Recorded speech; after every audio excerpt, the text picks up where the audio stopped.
Good evening, good afternoon, good morning, wherever you are in the world. I have just put on my hard hat because we're going to be talking about money and power. And we're going to be talking with three amazing individuals, Steve LeVine, Ross Gerber, and Vivas Kumar. They all know stuff. And the stuff they know is, of course, in and around money and power. Probably not going to wear the hard hat for the whole period, but I thought just in case things get a bit tricky and interesting. You will, of course, be more than welcome to ask your questions. Please start putting them in whenever you feel inclined, and we will do our best during this 90-minute session to give you a response. So what are we going to be talking about? Well, exactly as it describes on the label, the money and the power behind this epic change now that we have in mobility, the switch to electric vehicles, and the enormous shift from the energy we've enjoyed for probably 100, 200 years, one way or the other, fossil fuel energy, into renewable energy. These are not simple transitions. Some people believe that they are, and some of the narrative is wholly unrealistic in terms of dealing with the complexity, the geopolitics, the money and the power, and many other things. So that's what we're going to cover, going through all of this today. So just to give you a little flavor of who we have, we actually have a birthday boy in that Ross, his business, Gerber Kawasaki, is 11 years old today. So we're going to be celebrating that with Ross. He's been in the investment industry for 28 years. So he's going to definitely know his stuff. And then Steve LeVine is the editor at large of Medium. He's talking to us from Maryland. And he has a lovely perspective, from my opinion, and all the things I've read that Steve writes around not just the simple what's in front of us stuff, the aspects behind the story, and a bit of a contrarian, but all of that's good stuff. And of course, then Vivas Kumar, for those of you that subscribe to Benchmark or know the company well, will be well aware that Vivas is principal at the company. He's also an MBA graduate at Stanford, and he's an investor. So clearly, I imagine, and I hope, Vivas, you will be wanting to hear what Steve's going to talk about, and Ross, for maybe some of those investment ideas. So yes, Steve, Ross, and Vivas, if you'd like to join us, turn your cameras on, please, and we will start the show. So welcome. How are you all? Steve, let me start with you. How's things? Hey, good. I honestly, I didn't know I was a contrarian. I thought all you guys were the contrarians. Listen, we need contrarians. If everybody just agrees, we end up making big mistakes. We need people for the checks and balances, Steve. It's really important. So so how has your year been, year and a bit, Steve, given that we live in a different universe for the moment? Have you been okay? Yeah, everything's pretty good. I'm accustomed to working from home, and so I haven't felt isolated. We live in a rural area, right backing up on a forest, so that's been good. Yeah, it's I think a lot of other people have had it worse than we have. Yes, I heard it. I saw a little cartoon recently. It said, we're not all in the same boat, but we are all in the same storm. And I kind of quite like that. I thought that kind of said it. Ross, as I mentioned, your company is 11 years old today, so it's a birthday. I'm really sorry, but I forgot the cake. I hope you don't mind. We have one coming. Don't worry. You've got one coming. Great. Yeah. So you've had an illustrious career, and this is nearly 3 decades. You must have seen a huge amount of change in the way money moves, who it moves by, and all the rest of that. Or is it pretty much the same, Ross? I mean, the difference between when I started in the industry and what we're doing today is so great. It's hard to even really put it into perspective. I mean, I literally was the first person at my company when I started to have a laptop, so I came in 94, and I had this laptop with Windows 95, and I had this Schwab online account, because Schwab was actually one of the first companies to allow somebody to just buy and sell a stock without having to make a phone call. And I sat down, and this is at an investment firm. It was Sun America Securities, run by Eli Broad, rest in peace. And I sat down at this firm as a 23-year-old with a laptop, and they all looked at me like, what the hell are you doing? And one of the first things I said is one day there's going to be one of these on every desk, and that's what I'm investing in. And at the time, it seemed preposterous to think that computers were going to be on every desk, and they were expensive, didn't work that well.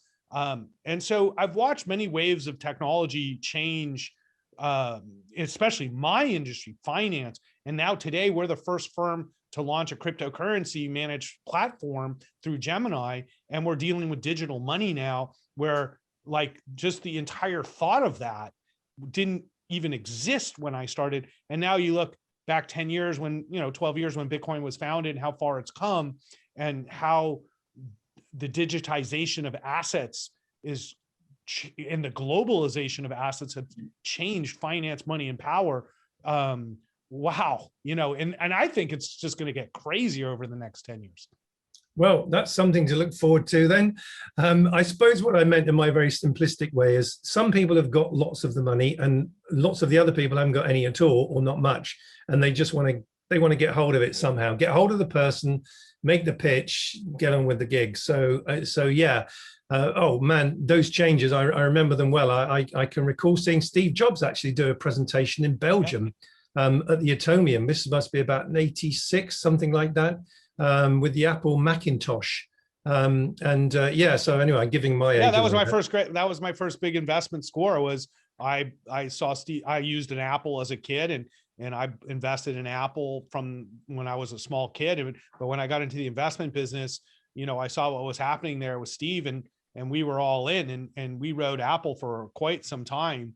And then when he died, I remember this clearly. A lot of my clients were extremely scared, wanted to sell their Apple. I said, hey, give this Tim Cook a chance, and he's done a wonderful job for us. So, it's interesting as you see these trends change and these dominant companies grow. And now Apple is obviously a very mature company, just trying to figure out what to do. And this sort of pivots into my relationship with Elon Musk and Tesla, which began about 8 years ago, which I think will be like the Apple over the next decade as well. So these are fundamental game changers of our society in many ways. And I think that's really the secret to making, wealth, or great amounts of wealth, is seeing these waves of change and investing in them. Yeah, absolutely. Absolutely. So Vivas, in that regard, you are getting pretty damn good, my friend, at seeing where we are now with digging stuff out the ground and moving it around the world, and making sure it ends up in the right place and in the right fashion, of course. So one of the things I'm keen for us to talk about, I'd love to hear your views on it, is how we make sure that whilst mining and mineral processing isn't squeaky clean, it simply can't be, but obviously there's a lot of development improving in that arena, that we are about to switch one sort of relatively bad thing that's had unintended consequences for something that's much and far better. So how are you? I understand you've just been on a thing called an aeroplane. What was it like? I can't remember myself.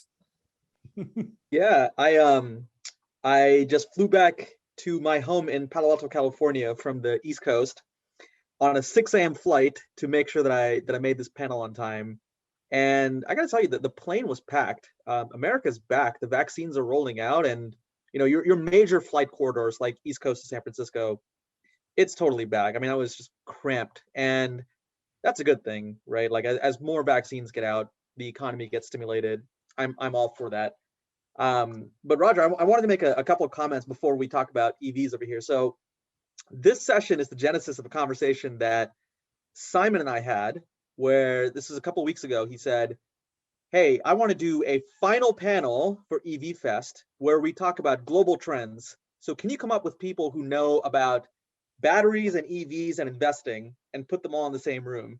And within 2 seconds, I said, yeah, Steve LeVine, Roger Atkins, and Ross Gerber. Those are the 3 guys we got to get. And it's a real pleasure that, I'm sitting on this panel. I feel like the weakest link in front of you guys, because I've learned so much from seeing you guys on LinkedIn, on Twitter, all the messages that you put out, all the thought leadership that you put out, as well as what your businesses do. So thank you for joining me here today. When I think about, build off of what Ross said, Ross, when you got that laptop in 1994, the internet was at 2% penetration globally. And Right. EVs are at 3% penetration now globally. Nobody could have imagined what the internet was going to do. I mean, there's just no chance that people would have realized that this much wealth creation would have happened, this much connectivity would have happened, and the world in which we live would be like this. Yeah, Now, yes and no. Yes and no. You know, I would preface it that AOL was such a amazing thing at the time. Yeah, Where America Online. Wow, I remember that. Yeah. it was one of my first great investments, but it was such a game changer if you understood technology at that time. You're absolutely right. I had nobody could have predicted what would have happened in the future, especially 20 years out, right? Like, but at the time I was like, man, this is amazing, you know? And it was the same reaction I had when I found the Tesla Model S in 2014 or 13. Like, wow, if this is a car and it's electric and it's better than regular cars, like this is amazing. So like, it's hard to extrapolate out what EVs will be in a decade, but we know it's going to be amazing. absolutely. Yeah, we do, but I want to be a bit like Steve for a second here. And then I think we should all just give a little 5 minutes who we are, what we've done, just to help the people listening in frame some of their questions perhaps. But yeah, a little bit of a contrarian. I made a little presentation to a bunch of people in Bath University, actually, just for lockdown last February. And my proposition was that mass adoption of EVs would be a big mistake. That's what I believe. And what I mean by that is that the electrification of commercial vehicle fleets like buses and taxis and vans can't come soon enough. We need it urgently. That's about a lot about air quality in our towns and cities. And that's a massively important, very tangible thing that we can improve. But the biggest inefficiency in the motor vehicle since it was invented has been the principle of owning, and therefore, you know, low utilization of an extremely valuable asset, costly asset, and you know, a commodity with lots of components, lots of minerals in regards to batteries, etc. So I would like to talk a little bit about that, but I don't want to hog too much right at the start in that regard. But certainly that is my view. I think if we go from, you know, 1.4 billion internal combustion engine vehicles on the planet to 1.4 billion EVs, we've not really moved the needle. We've made a big mistake. I passionately believe that. And I have a lot of people that aren't my friends anymore because I've said that. I say that a bit too often. I don't think that's a bad goal, because I think what you're saying is incredibly correct. And Elon's talked about this a few times about how inefficient it is that we all own 2 cars. It doesn't make a ton of sense that we literally have so much space we utilize just to park these vehicles. They're everywhere and they're empty. And I think that's a different solution for a different day, where full self-driving and autonomy will create efficiency. So you're absolutely right. We do not need to replace every car with a new EV. What we really want to do is maybe cut that down by 50%. And if we're able to do that through efficiency, all of our lives are better. And that may be from work from home, you know, which means you don't need a car as much, more efficient mass transportation, better utilization of the cars we have. And I think that's one of the big upsides if full self-driving and autonomy is able to, you know, really accelerate in the next 5 years. You know, this efficiency is sort of a double win for the economy, society, the way we spend our time, and the environment.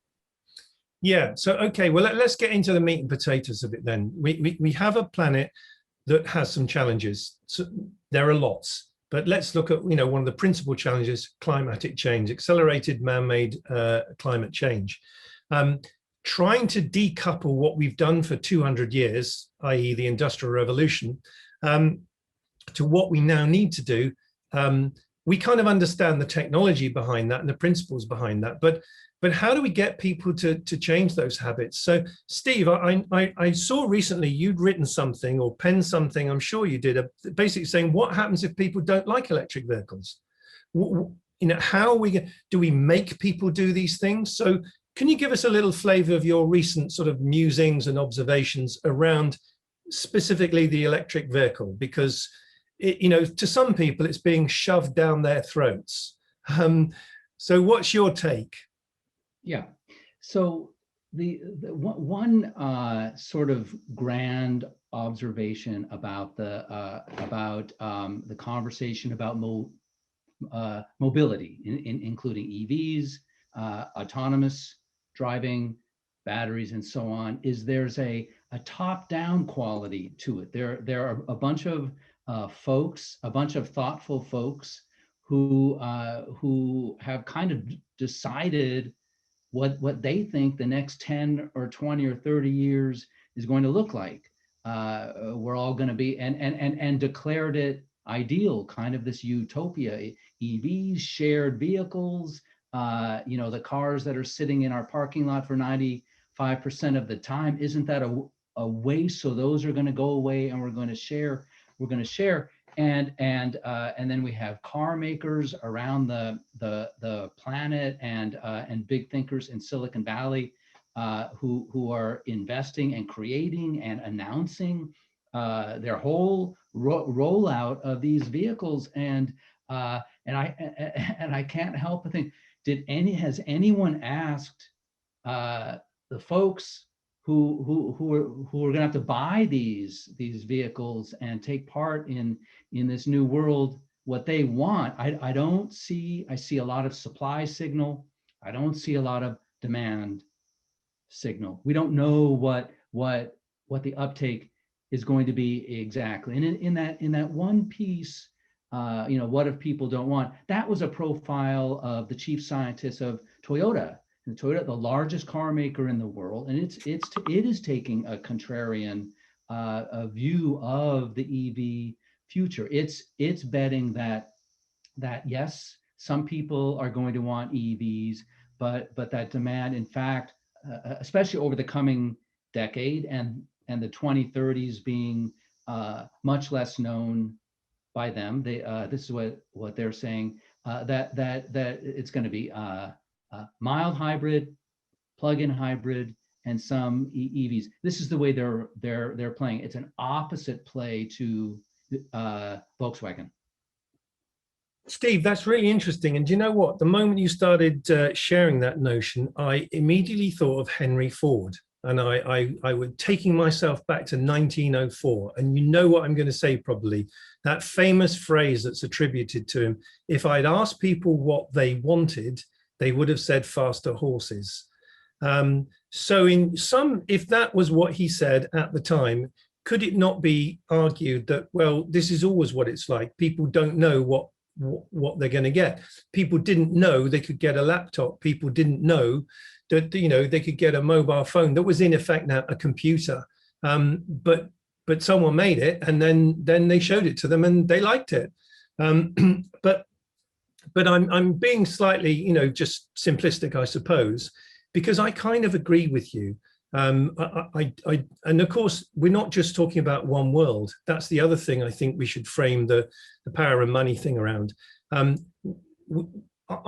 think most people think of the world and talk of the world as what they see around them. But of course, there are many other worlds where people have very little at all and no hope of anything, in fact, utterly disenfranchised, often from technology itself, and indeed even energy. So I think that's the other curious thing, that we don't really actually have one world anyway. And of course, not wishing to put a hair shirt on, the majority of the challenge that we've got with climate change has been produced by a minority of us five of us, including Emily, even though she's hiding, in this room, because we're Westerners and all the rest of that stuff. But Vivas, where do you see this is coming? I've listened to some fantastic presentations that you've done and groups that you've focused on, particularly around India, where India now, with a population of fast approaching a similar number to China, a democracy, the world's biggest democracy, and a very different lifestyle for a lot of people. What is the sense of, would you say, a lot of the populace of India now about where we're going and climate change and behaving differently? Is it a narrative that's popular and are people confident in it?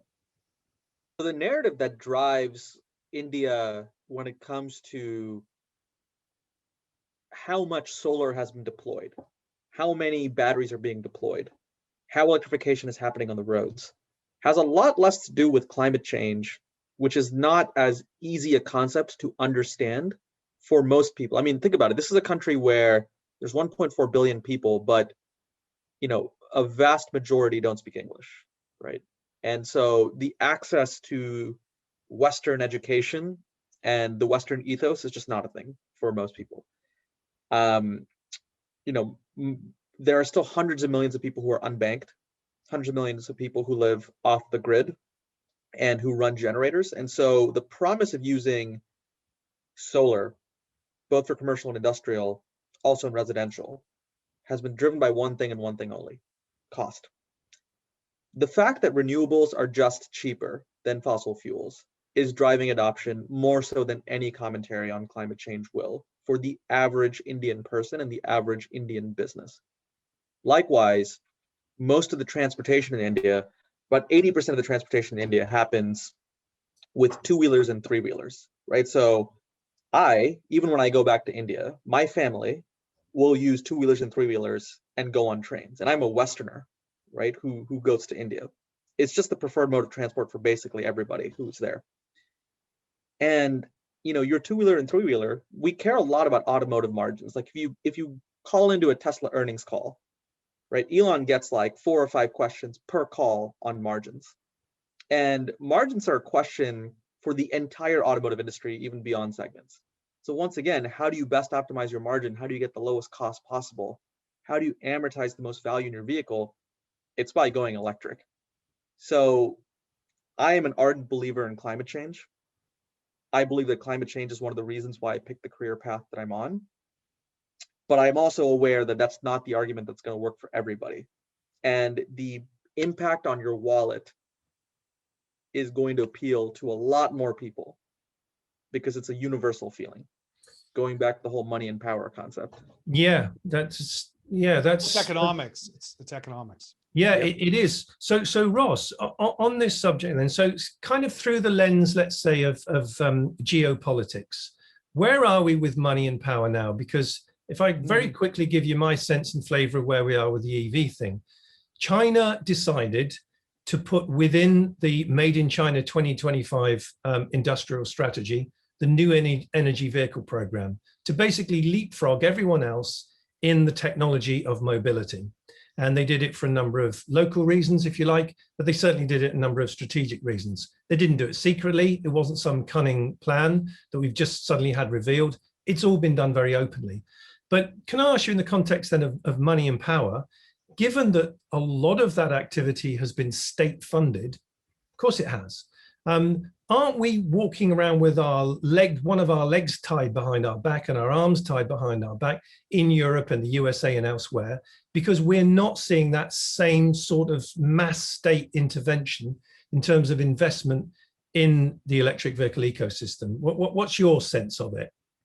I think this is a really, really big macro political change that we're seeing of power from oil producing nations to oil consuming nations who have other choices now. And so the concentration of oil producing nations' wealth has really resided in only a few countries, several of which are even offline right now, like Iran and Venezuela. But Saudi Arabia and Russia, for example, have been the dominant oil players forever until we built up our oil business over the last 15 years. And for many years, it was a U.S. strategic interest to build our oil capabilities to offset the risks that we faced, like in the 70s from oil embargoes and the tremendous amount of power countries had over us and leverage over us to increase prices to squeeze the US consumer, the US economies. So oil has been a lever of power for my entire life until just recently. And last year, we actually saw oil prices go negative for the first time in history for a month, because there's such a supply and demand imbalance already with oil. There's way more supply than anybody wants to admit, and the demand is not going up like it used to, and might not even go up at all. And when demand dropped at all, the price just collapsed. And so currently oil producing nations just simply hold back supply to maintain high prices to support themselves. Now, to offset that, you have countries like China that is mostly an oil consuming nation, and realized mostly because of pollution. Now, so the one part of the argument, we talk about economics driving the force more than climate change, which I agree, for most people, they just want to pay less money. But there's also like your life and health.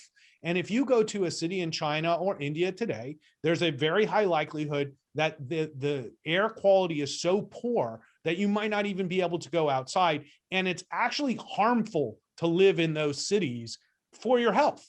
And so China smartly, because it's a centralized society, said, we're going to go all in with the solution. Not only does it solve our livability issue, it solves our cost of oil issue, and we can dominate a new technology that's going to be very valuable. So they're all in. They let Tesla in. They want to learn.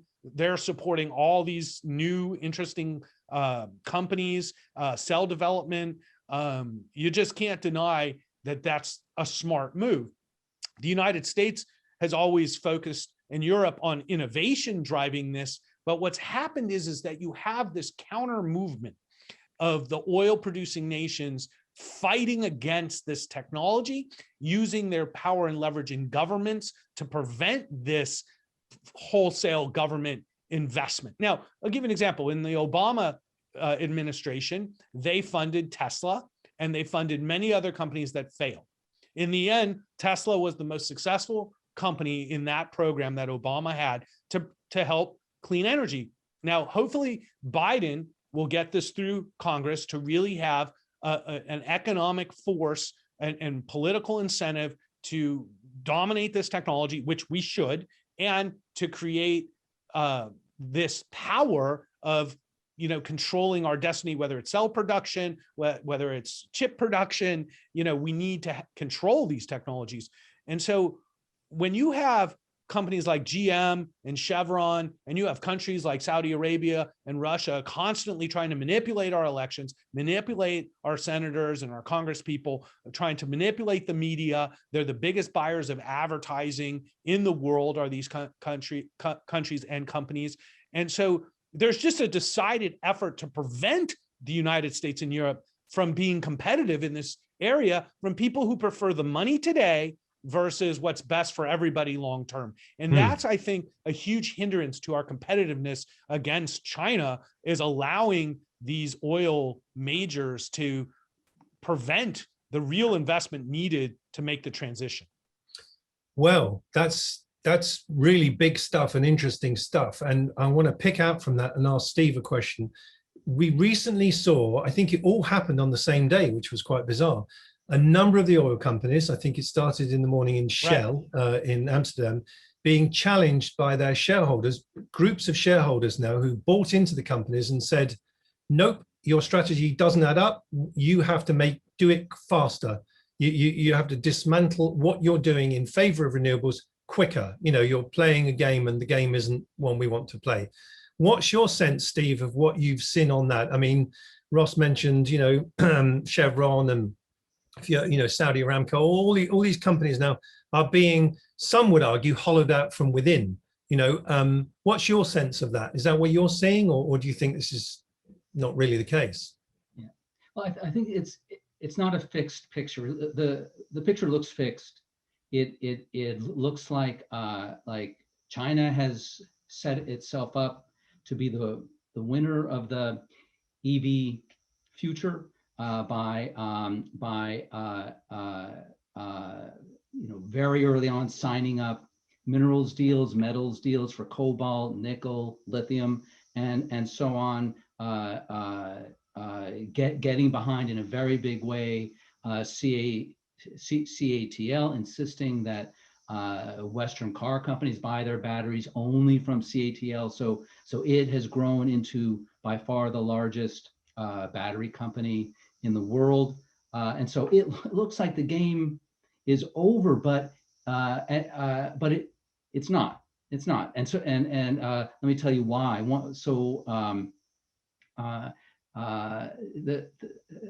A couple of the fixed pieces. So we have seen over the last 6 or 8 months in succession, Tesla, and then VW, and then Ford all say that they're shifting their battery consumption from NMC, from nickel and cobalt, to LFP, Yep. iron and phosphate, which are not they're in no way in shortage around the world, and VW to high manganese. Suddenly, you see a signal, not so fast, right? The metals that China had put all of its weight behind, we're going to control things.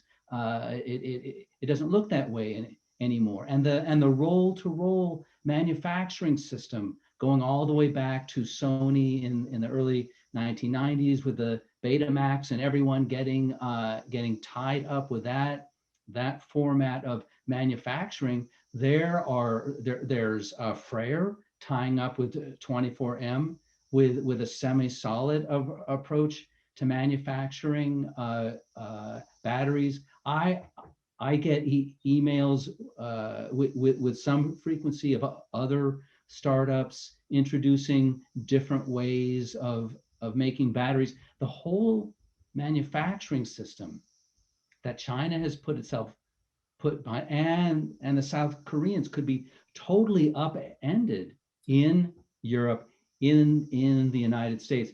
And I just want to add one thing about the oil companies. You know, I like you, I had a life in oil before I did in batteries, and you know, this again is going after the supply, right? The answer to climate change is not the supply, it's the demand. And Yeah. so you know, I tell people, if you want to curtail fossil fuel use, make the better battery. Figure out a way to make, you know, to revolutionize batteries. And I don't think it's going to go very far. There is going to be so now we're at 95 million, 99 million barrels a day of oil demand around the world. You know, that's not going to go below 50 or 40 by the end of the century, because we use oil for so many other things in the supply chain. We do, and that's I'm going to come to you, Viva. So I want to talk about LFP and other chemistries, because funnily enough, Steve, that point you make has come up a lot in several of the sessions this week during the events. In that, and I'd be interested to come to Ross after you, Vivas, in that some investors and operators are a little bit like, well, hang on a second. If this can shift, if this is shifting sands so much, why are we going to put, you know, a big investment over a period of time in something if it's going to be superseded by something else? People worry about solid state in that regard. People worry about hydrogen in that regard. So the terra firma of any of these investments is, for some people, you know, is to some extent possibly spooking some people at the moment, because well, you know, there's even talk, but I'm sorry, I'm jumbling this up a little bit. There's even talk where I spent an afternoon with a Formula One engineer, a guy called Paddy Lowe, who's developing petrosynthesis. So this is petroleum, but not oil-based. So it's essentially making it from renewables, hydrolysis principally. So using air and water, and to be able to use that within the combustion process, and more to the point, the petrochemical industry that you talk about, to decouple that from oil and to all the other products that we use in petrochem, is where things, yeah, really get interesting. So Vivas, this shift then to LFP, it felt like it happened overnight, but of course it didn't, because at Modec, when I was at a UK startup EV company in 2007, we were using LFP batteries. And the reason we were using that, because there weren't many other chemistries on offer, quite frankly. But that LiFePO 4 battery was perfect for the kind of work that, you know, we were selling the vehicles into, FedEx and UPS. Stop-start, multiple stop-start, urban operating, defined mileage, back to base. That stuff, perfect fit for LFP.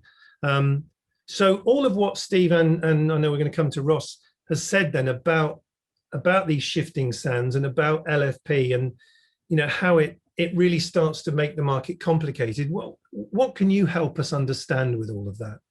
Well, two things. First of all, in terms of LFP coming to the forefront of the market, let's remember that when it comes to cathode chemistries, there are basically only three families of cathode chemistries: LFP, NMC, and NCA. And given supply chain concerns and also overspeccing, it was inevitable that LFP was going to have a resurgence. And so here's what I mean by overspeccing. There is a trend in general within the battery industry to use the highest possible specification materials, the highest possible specification batteries for basically everything. Why? I mean, this market is segmenting so quickly. Even within electrification of automotive, there are now tens of segments of vehicles that you can design for. And so you don't have to have the most perfect battery for every single function.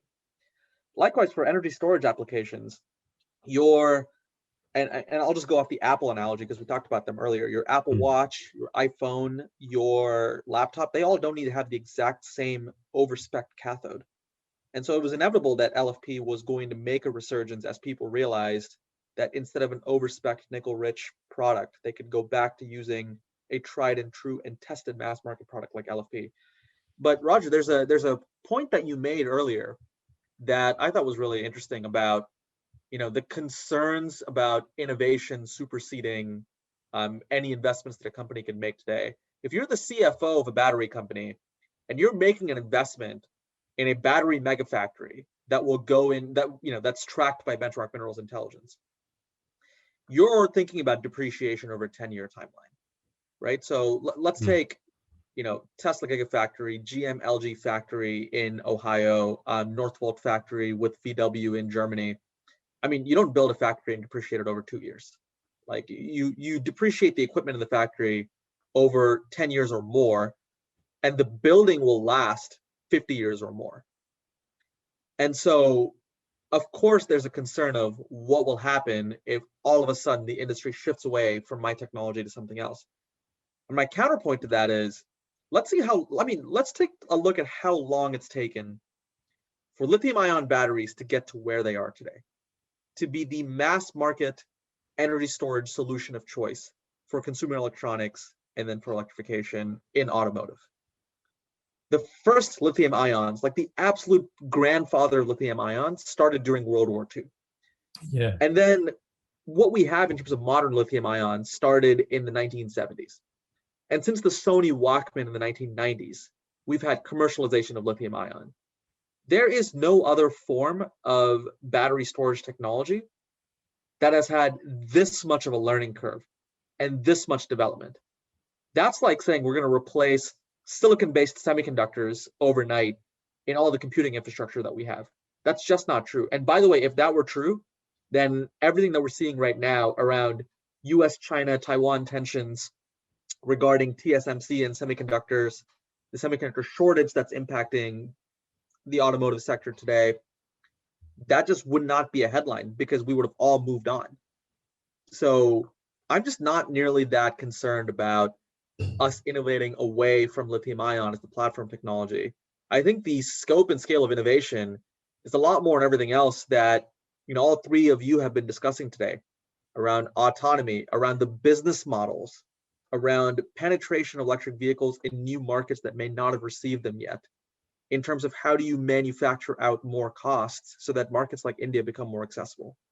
That's where the real opportunity is. Yeah. Well, there's a lot in there, and I'm going back to investment and fundamentals. So Ross, you say you were keen on, when Tesla were coming out with the Model S, you could see that was a game-changing car and all that kind of stuff. But the electric vehicle proposition is very different to internal combustion in that if you went back to that moment in time, I know I went back earlier, to where Thomas Edison and Henry Ford are together, and perhaps they compare notes. And one says, well, this is my idea, the internal combustion, and people, when they buy it, have to keep buying other stuff, friction parts, belts, chains, lubricants, etc. So as a business model, this is better. And then you come to electric vehicles where, yeah, there's a little bit of stuff that you have to look after, but not much. So actually, it's not such a good business model. So Ross, this is the question. In the shift over to EV, both from the disruptors and the incumbents, how are they going to make any money out of this other than just a nice front end margin? Where does the recurring revenue come from in their businesses? Oh, I love this question. This is such a Ross question. Well, you Throw 'em a brought up softball. a really, really valuable point, because Ford was also really good friends with this guy Rockefeller, who was dominating the oil industry, and Yeah. and they made oil for other things and distillates, and they're like, what do we do with this extra junk?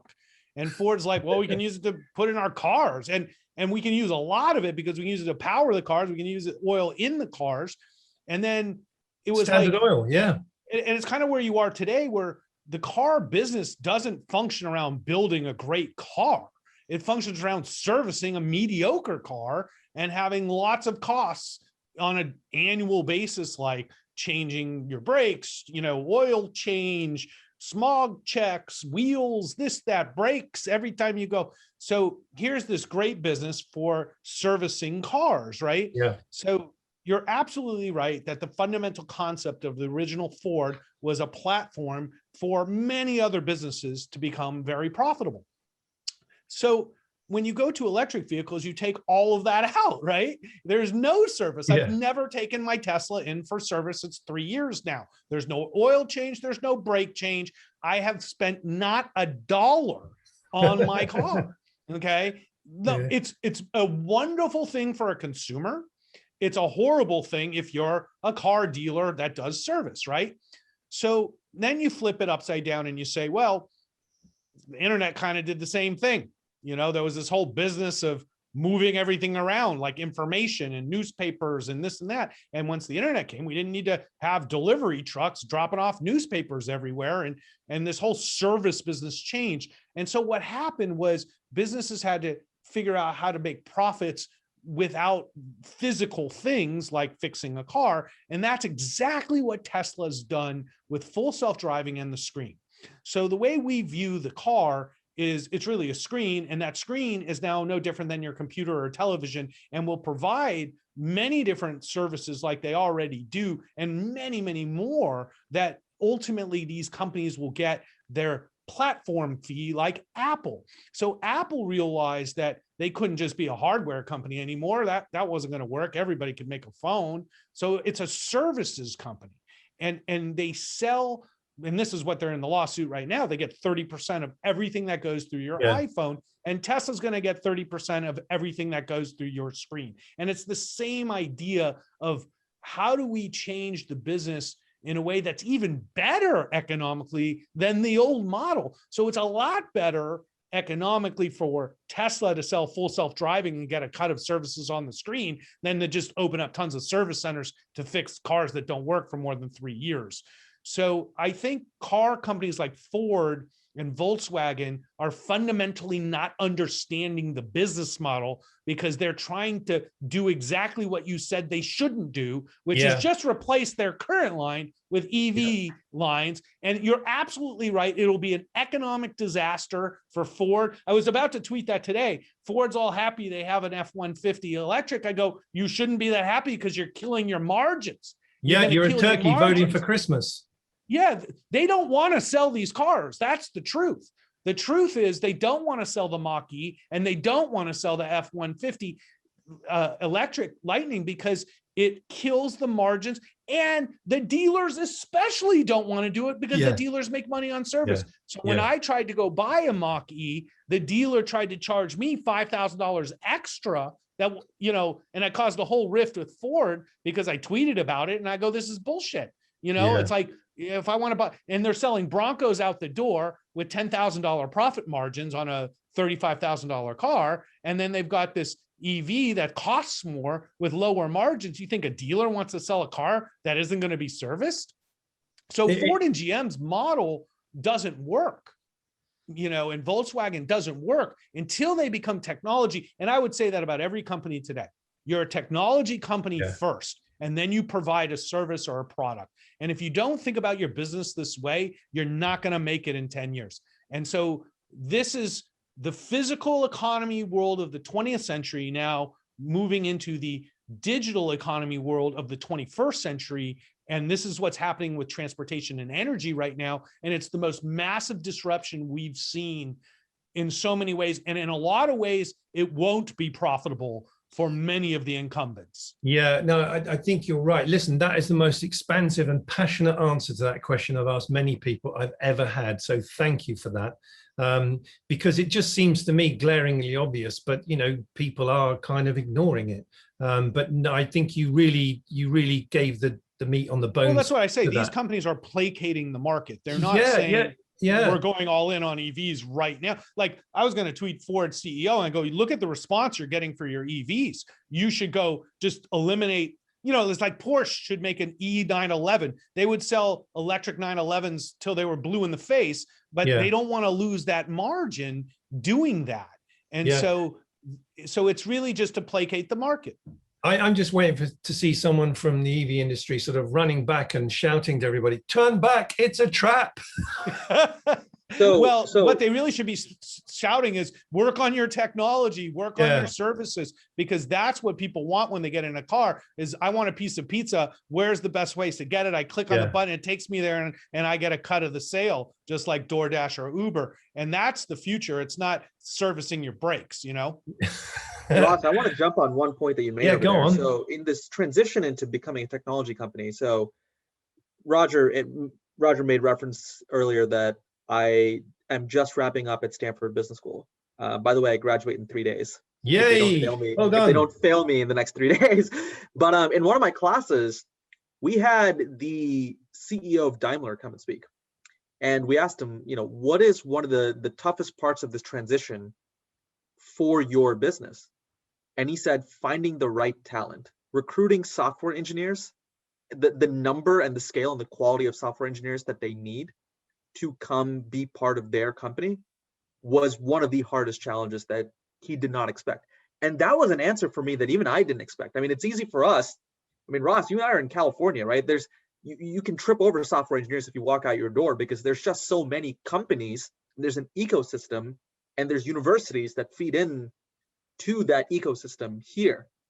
But if you go to Detroit, if you go to Stuttgart, it's a lot harder to find that kind of ecosystem around software engineers. So the talent profile that you need as a company to succeed over here is also going to change tremendously. Was it Ola Kalenius, Viva? It was.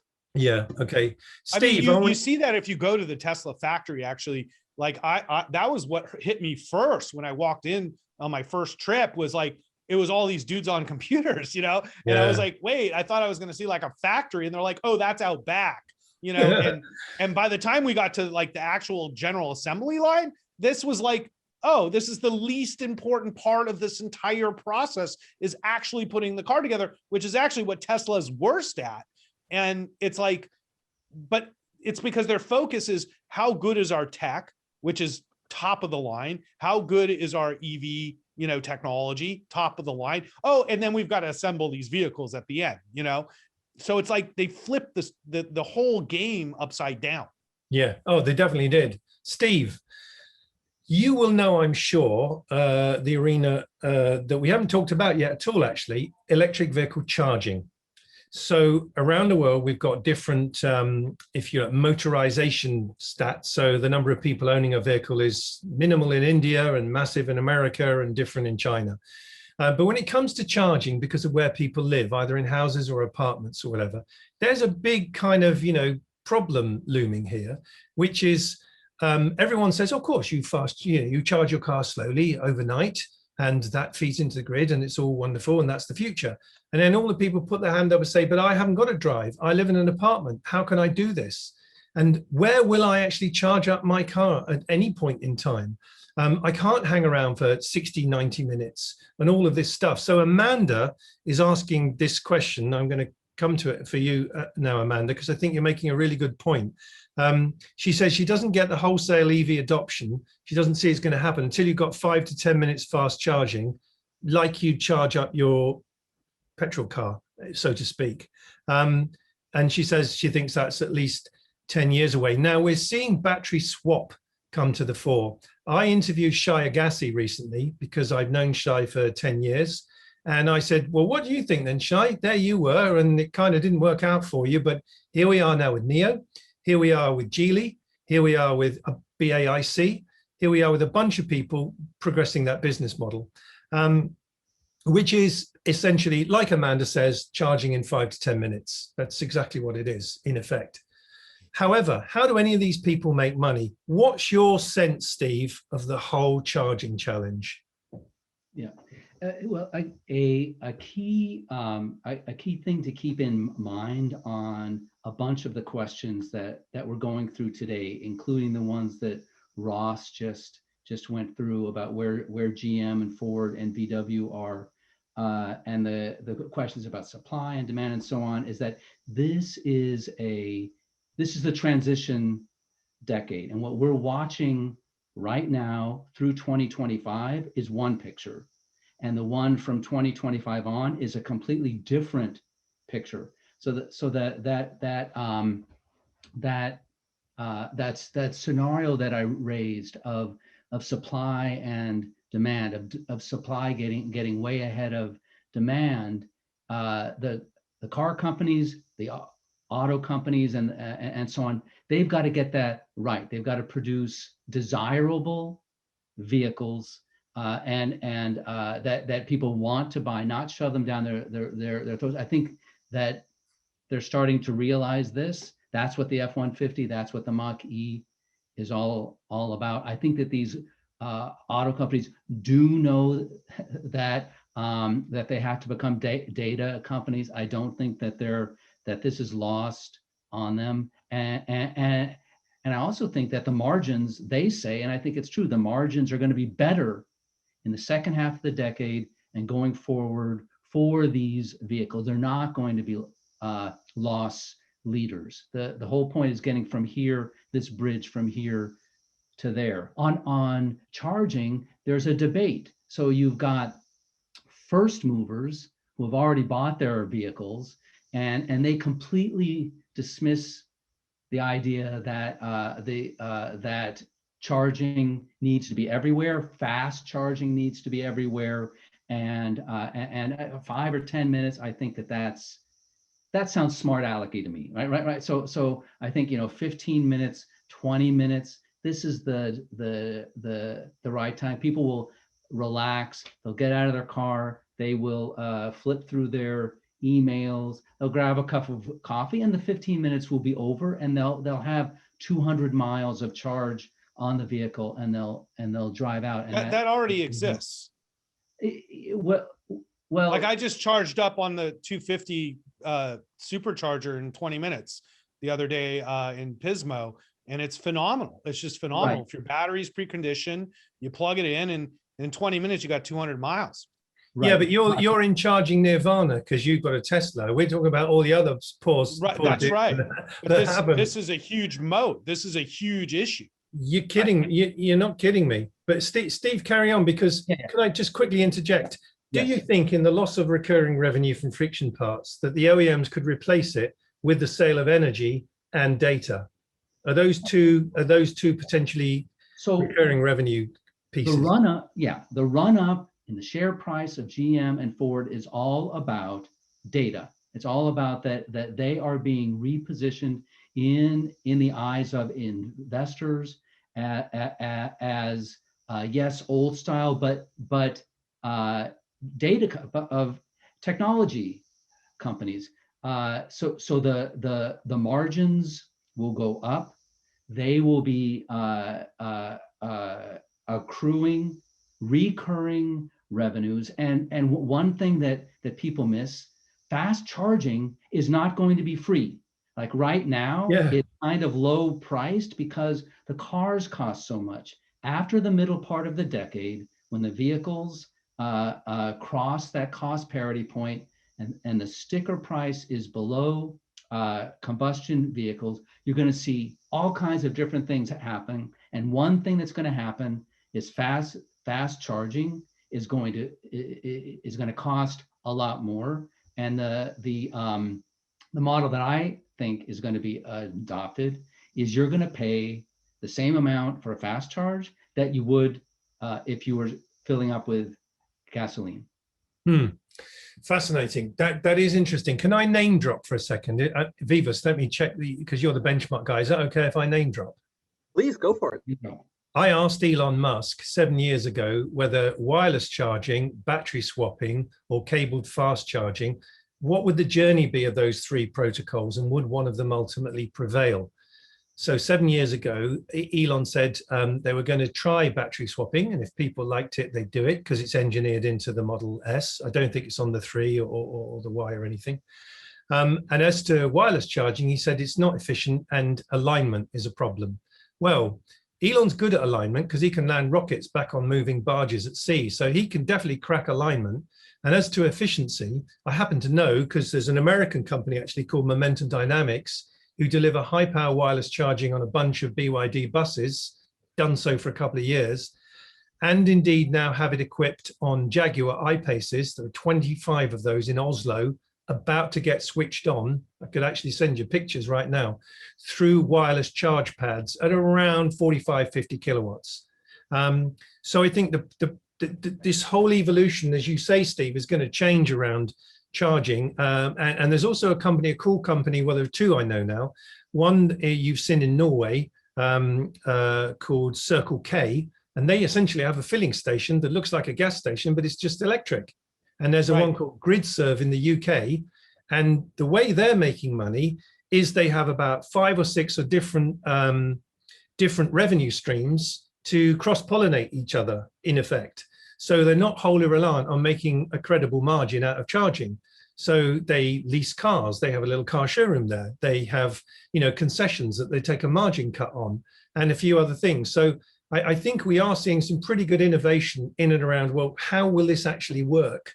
Especially for the people that don't own, a drive and have a bit of a challenge in parking. But that's essentially how gas stations work now, where they make money on Gatorade. They don't really make money on gas. Yeah, and so I guess it's logical to kind of copy that model, isn't it, Ross? I mean, that's why he got that restaurant thing going, because Elon's going to build charging stations with restaurants and merch and all these other places he can make money other than the charging, because he basically gives it away. So I think that model is actually the same model that currently exists with gas stations. Yeah, that's very Hopefully curious. they're nicer, right?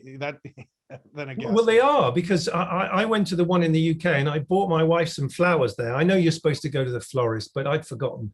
And the good thing about it, though, was she didn't find out that I'd bought them at the service station because it didn't smell of petrol. So yeah, that was quite handy. But Vivas, what is the shakedown in all of this then? So we've now got government saying the end of internal combustion engine manufacturers, 2025 in some places, 2030 in others. We've yet to see that kind of draconian approach across the United States or across China even yet, but one assumes it's coming. So how will we have a managed transition? Or do you think, along the lines of some of what you've all said this evening, that we are going to see the death of a number of OEMs? They simply won't be able to switch horses midstream. 3 words: battery supply chain. Policy is only one step, but policy without a solution does not get us anywhere. What do I mean by that? If you say we're going to kill the internal combustion engine in 2025, and there's not a commensurate buildup of the new powertrain for electric vehicles in that same timeline, then we're going to get to 2025 and auto OEMs are going to have full license to say, we told you it wouldn't happen, so we're just going to keep doing internal combustion engines, right? And it's going to be this like smirk of arrogance that comes from the incumbents who did not want to change the status quo. That is where we do not want to be.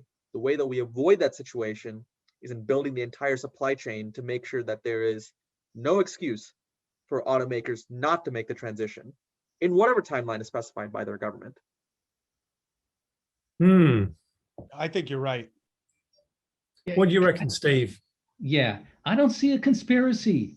I don't know. I don't see oil companies conspiring. Maybe they want to conspire. If they want to conspire, they're not succeeding. And the legacies, Ford is in a cold sweat panic. Its policy has changed. It keeps changing every 2 weeks. They come out with another public presentation where they've accelerated what they were doing. And so, VW has, they're building out 240 gigawatt hours just in Europe of battery capacity, 6 gigafactories, and lined up. It's not just talk, right? They've announced exactly how it's going to be rolled out. It's really happening. And the question is how slow the Americans have been. GM, the difference between the Europeans and the Chinese and the Americans is that the Europeans and the Chinese are willing to get ahead of demand and say we're going to lay everything down now, the way that Vivas just described. Ford and GM, they want to wait until everyone has already ordered their vehicles. Okay, then we'll start up the factory. They've got to have a lot more vision and frankly nerve. They've got to have more nerve than they're showing. Oh, you got to have big cojones for this, because you can get it spectacularly wrong. I saw an article today, I don't know if it was yours, it was somewhere else, but it was about the commercial vehicle fleets and the vans, particularly vans, and that you've now seen people like obviously Rivian, and you've seen companies like Arrival, who had a recent SPAC, and they have taken big orders from people like Amazon and UPS, etc. And once the total opportunity market, is taken up, it's a bit like, well, what happens next? And then the other bit that exercises my mind is that certain sectors of the market, like trucks, for example, they are kept on the road for 7 years. So there's not the same churn, there isn't the same cycle of opportunity as there is for other things. So there's some real weird dynamics going on, I think, with all of this. But can I ask all of you a quick question about something that I only recently got to understand, but I really like it. And it came from a guy called John Elkington, who's written a very good book, by the way, called Green Swans, The Coming Boom in Regenerative Capitalism. And what he pointed me at was nothing to do with that as such, but was a thing called Project Drawdown. Does that ring a bell with anyone? No, I can see it's drawn a blank. Well, I'd never heard of it until John explained. So Project Drawdown, if you look it up, drawdown.org, it is an astonishing assembly of what is the carbon in the air, how did it get there, and how can we either get some of it back out or stop it going up there. And it encompasses about 80 different aspects of humanity. And it rank orders them in terms of the number of gigawatts of CO2 in the air they're responsible for. And the extraordinary thing to me was that, and this is all scientifically based, it's not a bunch of kind of cranky people who just made the stuff up. This is, very well peer-reviewed stuff. And it's like a template for how the hell do we get out the mess. But the curious thing in it is that some of the things that we're talking about don't even make the top 10. So one of the biggest issues that we have to resolve is refrigeration. So air conditioning, of course, and lots of other things. The amount of inefficiency and energy waste in refrigeration around the world is rank order #1 issue in terms of where we are with climate change. But you rarely hear anyone talking about it. And coming back, Ross, to your point about the early days of the internet and when it arrived and what's changed, do you not think the great danger is now that we've become very tribal and very fashion conscious of things that are critically important? And there can't be a bigger one than climate change. And therefore, a bit like Steve says, we end up having the fashion of let's bash the auto industry, let's get rid of the car. It's all, it's all the car's fault. When in fact, the car, if I remember rightly, from this rank order of 80 items, is about number 15 or something. So there's a bundle of other things that are much more important we tackle than that, but we don't talk about them and no one's doing very much about them. So I would definitely, really point you at Drawdown, and I do, from what I understand, is being tapped into by not everyone, but plenty of governments to say, well, how do we actually make a difference then? I think it hooks up to some degree with the Paris Accord and other things. But, it does strike me that sometimes the internet has made us so tribal. You're either, on the right side or the wrong side, the black side, the white side. You can't be an individual anymore. You've got to be in a tribe. You're not allowed to change your opinion either. No, because someone will look up what your opinion was last week and say, they do it all the time to me. They do it all the time to me. And I go, yeah, that tweet was from 2014. I changed my mind. And they're like, you changed your mind? You're not allowed to You're not allowed to do that, Ross. Not on Twitter, that's for sure. Have you ever changed your mind, Steve? Yes. Yeah. Good. I'm changing my mind in this conversation. But I think the point you're making is really valid, and it's irrelevant of electric vehicles. I asked Elon that at Battery Day. That was my question. I said, if every plan you have and every car you want to make is made and every storage and every gigafactory is made, what real impact will that have on climate? And he sort of danced around the question, which ultimately was like, it's minimal. And I was like, kind of depressed. I was like, the fact is Tesla's goal is not to solve climate per se. It's really just to push everybody to try to do something, And I think when you think about the real challenge of climate, I think what you're saying is incredibly important, because it's going to be a multi-pronged approach if we really want to have a different climate. And it involves absolutely air conditioning. I needed to get an air conditioner, and I started looking at how much even a small window air conditioning unit puts CO2 into the air. And it's insane, relative to how cool it makes you, you know what I mean? And so like, there needs to be, I think, and this is where the government steps in, a really thorough approach at looking at these issues in a way that isn't tied to economics, so that we can look for solutions that aren't always about how can I make money doing it, Yes. And until we really address it like that, it's like, it's hard to change. But once again, you have the Biden administration wanting to, they call infrastructure like internet and EV and electricity. And then the Republicans call it bridges and roads, and it's like, and so we have to have 100% desire to solve a problem with multi-pronged approach if we're going to solve it. And this is one of the greatest challenges we face as people over the next couple of 20 years, let's say 10 years. And so I think we have to address the top 5, 10 of these things, and not just EVs. Yeah, I completely agree. If just indulge me for a moment, this is the book.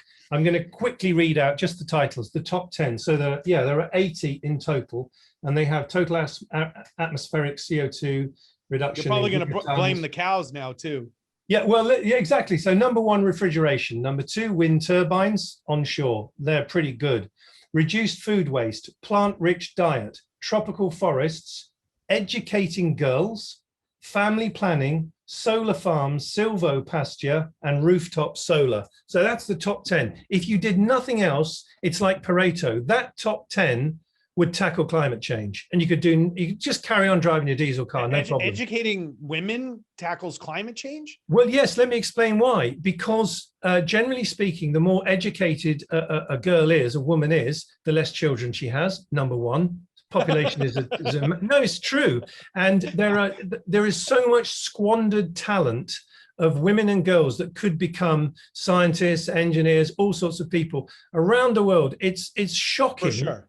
That we still have systems, cultures, and whatever, where women are utterly subjugated. I mean, women's rights in a country like America or the UK, yeah, we can get, women can get exercised by that. But holy moly, in some places, you ain't got a chance if you're born a girl, Yeah. So there are lots of things in that. But I don't want to go on too much about this, but if you look at Drawdown, what it goes into in each of those areas, an explanation of why that's in there, and some detail around, the metrics around cost and lots of other things, because I think a few of you, at least one of you said this earlier on now, to drive people to change, you've got to show them something better.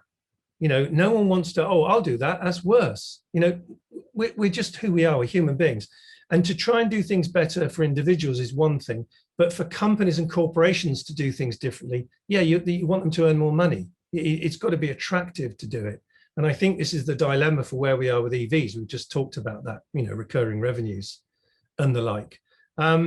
Steve, can you give us a kind of, because we're running around to kind of 15 minutes to go. We've got a few questions, but I tell you what, let me chuck a couple of questions at you. Mickey Allen is asking, I think it's a tongue-in-cheek question up to a point. If we're moving to cryptocurrency world, which consumes, of course, vast amounts of electricity or data mining, all that mining Bitcoin, will there be enough electricity left over for EVs and gigafactories in the next 10 years? I mean, he's being mildly tongue-in-cheek, but I mean, there's a bit of a point to that, isn't there? Do you want to have a crack at that? The rise of crypto and Elon's ditching of it pretty pronto, Steve? Yeah, I think I'll leave the crypto part to Ross, but we'll comment just on the question: do we have enough electricity for the kind of rollout that we're talking about? And yes, so this has been crunched, and for the early years, definitely, we're fine with the grid. But even for the, as we go toward the end of the decade and into the 2030s, some of the solutions that are raised vehicle to grid, this is, I used to look at those and think, this is again one of those notional things, someone imagining, wouldn't it be cool sort of thing, a supply driven sort of idea without much practicality. Are people really going to set themselves up to deliver their electric, to exchange power with the grid? It sounds like too much. I've got to feed my kids. I've got to get my stuff for the next day. Do I really want to get my calculator out? But there are fleets, right? Fleets of buses, fleets of cars, Amazon fleets, and so on. They can be all set up, and these are mechanisms for balancing this problem with peak shaving with the grid, pumping electricity into the system when it's the greatest demand, so we don't have to build more electricity capacity.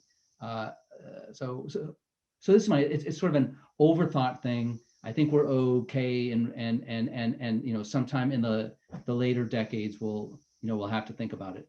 Sure. Yeah, I agree with that too. Like, there's so much innovation with storage that will change how inefficient energy is currently consumed or not stored, or we all use energy all at the same time and then we don't use it all night, things like that. But I think the fundamental argument that cryptocurrencies use a lot of energy is true, but same with YouTube and same with the Federal Reserve and same with Amazon. I mean, if you think about how inefficient it is that I could literally order guitar picks and they'll drive a truck to my house to deliver my guitar picks. Amazon is the biggest waster of energy ever created in the history of people. And yet nobody's going to say, oh, I'm going to wait 3 days to get my guitar picks now, because God forbid I have to wait 3 days if it's more efficient for the environment. And so I think Ross, I feel terrible. I these came today. These are my guitar picks. Well, in a big box. If you make people happy with your playing, then maybe it offsets the economic impact of driving a huge truck to your house just to drop off a little God, set I feel terrible. Thanks, Ross. I feel terrible now. Well, I say it to my wife because she orders something every day. And I'm like, Amazon people drive to people's houses every day to drop off stuff. The post office drives to people's houses every day to drop off junk mail. And so, like, if we're going to deal with waste, at least Bitcoin has some utility, more so than if you would have had to wait an extra day for your guitar picks.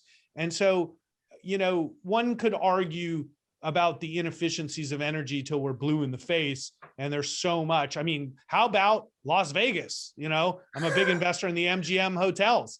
But they've got lots of renewables in Vegas. They do. And I think that's the solution for Bitcoin as well. And the solution for all of Southern California, which easily could have solar powering 100% of our energy because it's so hot here. It's like no brainer.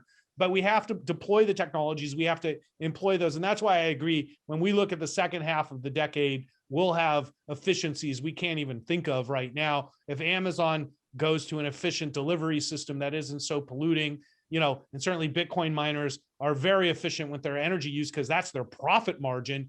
I remember years ago, these guys telling me they were going up to Niagara Falls where they could use hydropower and it's cold, Wow.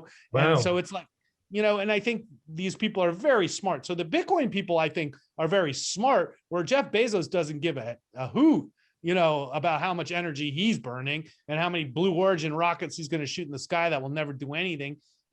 He has a $160 million house and a $500 million yacht with a second yacht. He doesn't give a crap about energy or the environment or any of that. And so when Amazon starts carrying and making a difference, I'll worry about Bitcoin. Well, that's saying it like it is, Ross. So nothing wrong with that at all. And I'm a shareholder in Amazon, so I do own the stock. Okay, nice declaration. I'll put a spin on what Ross just said. So Stanley Druckenmiller, who is legendary U.S. equities investor, gave a speech recently at UCLA where he said his research analysts mapped the talent flows of recent finance graduates from the U.S. The #1 preferred destination of recent finance graduates from the U.S. was the cryptocurrency space. There's one thing I'm always going to bet on. It's on human ingenuity and human innovation.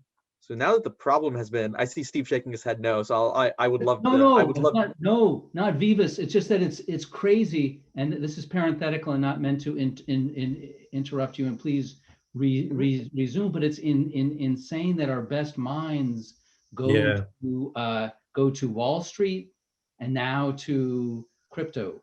Why is that? Well, how about batteries? How about Well, you guys got Vivas. You can't get everybody. I mean, it's like you guys already monopolize all these smart people. I got to go knocking on your door for. I think that's why I'm a big believer in crypto, and that's why my company's invested in cryptocurrencies and works with our clients with it, because the smartest and most innovative people I've met this decade are involved with cryptocurrencies. And then the rest of them are involved with EVs and technology and AI, and a lot of them are actually going into the video game business too.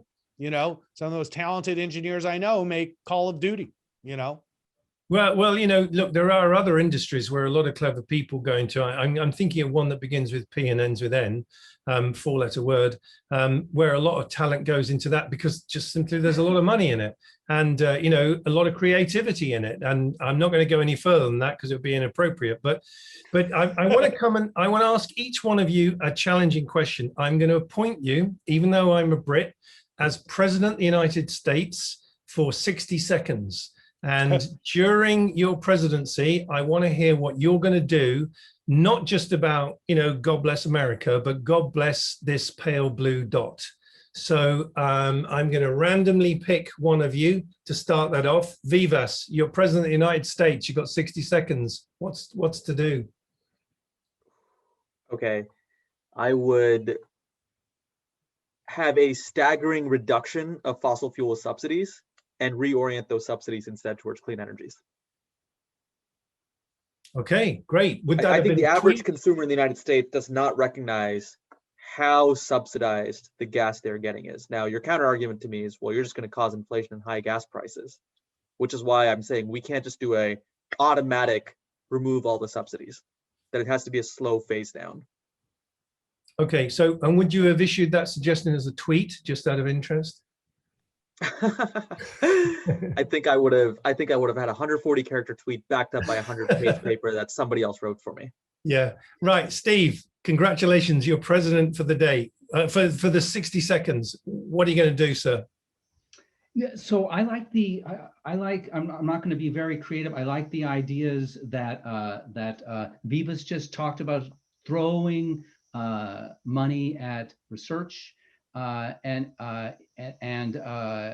development in the areas we've been, the renewables, batteries, big factories. So we're producing this stuff here, and I like that book that you project drawdown, Drawdown, yep. and get our flaring under control, refrigeration, and all these little things, getting everything tightened up, and all the screws turned and everything. I think it's very, very simple solutions. It's not rocket science, and you bring down emissions a lot. Gotcha. Thank you, Mr. President. So President Ross, it's over to you. How are you going to save us? Save the planet? This is such a dangerous role you've put me in for my 60 seconds, because I'm going to start by legalizing cannabis and vigorously making laws, anti-hate laws that would have severe consequences. But besides those social issues, I think Vivas's point is very valid. We actually encourage fossil fuel production currently with subsidies. That makes no sense at all. And we should reverse that immediately to encourage the right behavior. I'm also a big believer the government doesn't do things very well, but they can encourage entrepreneurs and other people to do things well. And I would do a similar program to like what Obama did, where you really help fund and you invest in new technologies and innovations in these areas, and let the smart people come up with this stuff and implement it and finance them, give them a backdrop. And the third thing that I don't think was brought up is regulatory. It's so hard to do anything in this country. It's literally impossible to almost do anything from a city, state, or federal level. That, anything can take years. And we have such an overregulated society that it prevents innovation and it prevents implementation. So I would immediately address those issues. So if you're going to start a new solar power plant, like what's the process to getting that approved, or putting in a big battery project? We've got to make this process easier, less expensive, and less political, because the bottom line is a lot of the resistance to this is coming from political places that are really representing the wrong forces. So if I had that federal authority, I would immediately employ it to, reduce regulation to encourage investment. Mr. President, thank you very much. And actually, spookily, you echoed one of the comments from your counterpart in China, Vivas, earlier in the week, who said he knows of projects in China, big ones, gigafactories, I think, where the request comes in on a Monday, and by Friday, it's gone through all the processes and they start putting a spade in the ground. And so, and this is a question of bureaucracy, the efficiency of bureaucracy. You have to have bureaucracy for the checks and balances and all the appropriate things, but we seem to have tangled ourselves up in red tape so much, and then simply perhaps overly assume, well, it's the difference between communism and capitalism, command and control and whatever. Maybe it's not. Maybe we're just a bit shit at the paperwork, Right. Quite frankly. There's too many lawyers. There's too many lawyers. Yeah, definitely. By the way, Terence was asking, what was the name of that book? There you are, Terence, that's for you. It's called Drawdown. And if you look at drawdown.org, you can see it all on there without wasting all the paper. Couple of quick questions we've got in here. Andrew says, the challenge of the energy infrastructure to support EV charging balanced against the infrastructure required to support energy use decarbonisation, for example, the need for the UK to move away from natural gas for residential heating. So, yeah, there are huge challenges in all of this, but I think you articulated it well, Vivas, in that, the revolution, it's almost like a democratization of energy that's going on, isn't it? It's taking the power of energy production distribution away from a small number of people and essentially democratizing it. Is that fair to say, would you say, or am I mixing things up a bit? So yes and no. In the end, market forces will win out. In the end, dollar per kilowatt hour, cents per kilowatt hour is what will matter. Policy is only a lever to help us get there. Right. Okay. And Ross, on your point, you mentioned about Amazon, etc. Andrew's asking, there's no mention of the current move to taxation of the digital economy, particularly with your comments around high polluting Amazon, which you and Steve mentioned. So is that going to come, do you think? Well, I think there's something to that. Obviously, that's all relative to the lobbying forces that the technology companies have to prevent these things. But when you think about the inefficiency of DoorDash or Uber Eats, And we sit at our home and I order a bunch of donuts and some guy's got to go drive across town. And in LA, this is not easy. And he makes $5-7 to deliver me donuts. It's totally inefficient for many ways, but like, should there be a tax on this? I don't know if that's a solution, because I'm not a big believer that taxation, creates outcomes that you per se want, because people will, are they really going to change their behavior over a 5% tax? So I think we need to be smarter about how we use our resources. And just because we can do so many things doesn't mean it makes sense. Yeah, very good point. Very good point. A couple of quick ones before we finish. So Alex, this has come up a few times this week. Alex is asking, Africa's got significant resources. You could say the same as South America and Australia, of course, but we don't see a gigafactory there. There isn't there is production of vehicles in South Africa. From what I understand, though, that won't necessarily switch over to electric. But there are plenty of people in sub-Saharan Africa, if we want to call it that, and people that need vans and trucks and cars just like anywhere else. So Vivas, why have we got you could argue the principal country in the world that supplies the minerals to the world without a gigafactory, and potentially within a decade not even making vehicles anymore? Is that fair? Ooh. So fair is a very loaded word. Sorry. Right? Because it's a reflection. I understand where you're going, Roger, but I mean, even just going back to what I said earlier, like capital flows will react to what the market wants. And just as a macro comment, I mean, we're heading in this direction of kind of extreme populism and nationalism, where every country is trying to look out for themselves rather than, the globalization norm that we had. So yeah. I'm not even going to answer your question, because I'm going to say what the definition of fair is just shifting. Yeah. And the way in which you're punting, Vivas. I'm punting because of the fact that, like 10 years from now, like 10 years ago, we couldn't have said that today's reality of fair is true, right? So I'll give you one example of this. Why don't you just say life isn't fair? Life isn't fair. Life isn't fair. Fair. Okay, well, here's something just to respond to that then. So we have a global pandemic. It doesn't give a flying hoot what country you're at. You've got a human body and it's going to get in it. And if you're unlucky, it's going to take you down. So do you not think perhaps has in any way the pandemic reminded people of something, maybe equalized things, or has it done the opposite? Has it shown the massive divisions between those, what do you think, Steve? I mean, you're a social commentator. You see these things. In all of our lives on this call, none of us have ever lived through a global pandemic because we weren't around in 1918. So is this going to reframe stuff, or is it just a bloody inconvenience for a couple of years and then we'll forget the hell about it and get back onto it all? Yes, the latter. But I want to say that I have a different answer on what's going to happen in Africa. The gigafactories, the economics of car making, of electric car making, is unlike silicon chips. Everyone knows this who's on this call. Gigafactories have to be built next to the auto factories, and it's just, they won't work. They weigh too much, and so to the degree that the sale of electrified vehicles goes up in Africa, there will be gigafactories. Good.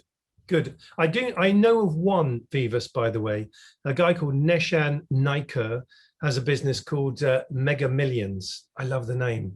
It's just so cool. I love it.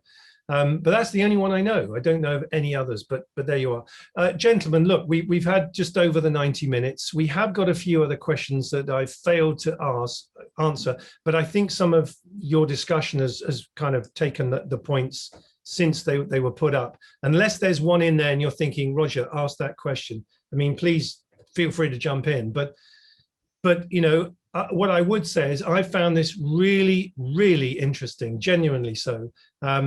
Ross, with your kind of almost 3 decades of being in finance and seeing that incredible transition like we all have of technology, is very insightful. And Steve, your commentary, and I was being friendly when I said a contrarian. I think we absolutely need to, look at the holistic sense of everything and not, as I mentioned earlier, be tribal and just go with the flow. And, Vivas, clearly you're clever. You're about to get your MBA, so you've obviously earned your stripes. You are a very smart young man. It's my privilege to have, met you in person, it's always nice to meet people in person. Haven't done it for a while. And I think you make a massive contribution to Benchmark Minerals, who definitely go from strength to strength.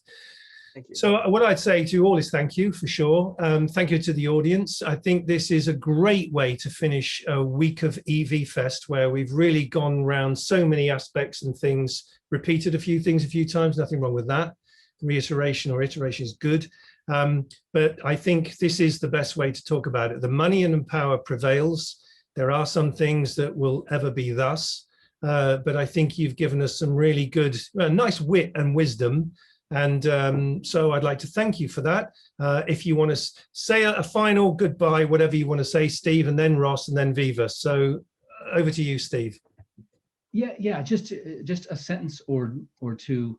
I think geopolitics was real geopolitics was overlooked in our chat today, and a lot of what we're talking about in the use of LFP and manganese and the gigafactories is who's going to be powerful and who is not. And what's happening is that geopolitical power is being shifted away from China. China isn't going to hold all the cards. This is something I encourage people to watch. Good, great stuff. Ross. I just wanted to say thank you to you all for hosting this and having me here. Really appreciate it, and especially Vivas for all of his help educating me about this area, because I'm not done with you guys. I'm just getting started, because I do think this is one of the most transformative, important, and exciting areas for investment over the next decade. And to not understand the magnitude of changing entire global industries into a completely new thing. And there'll be lots of challenges, but like, if you think big and long term, this is the beginning of an enormous opportunity for investors and society to really benefit with not only this thinking. So I really appreciate all your help and all your knowledge that your firm has, and helping educate me in an area that isn't my specialty. I'm a stock market guy more than I'm a commodities guy for sure.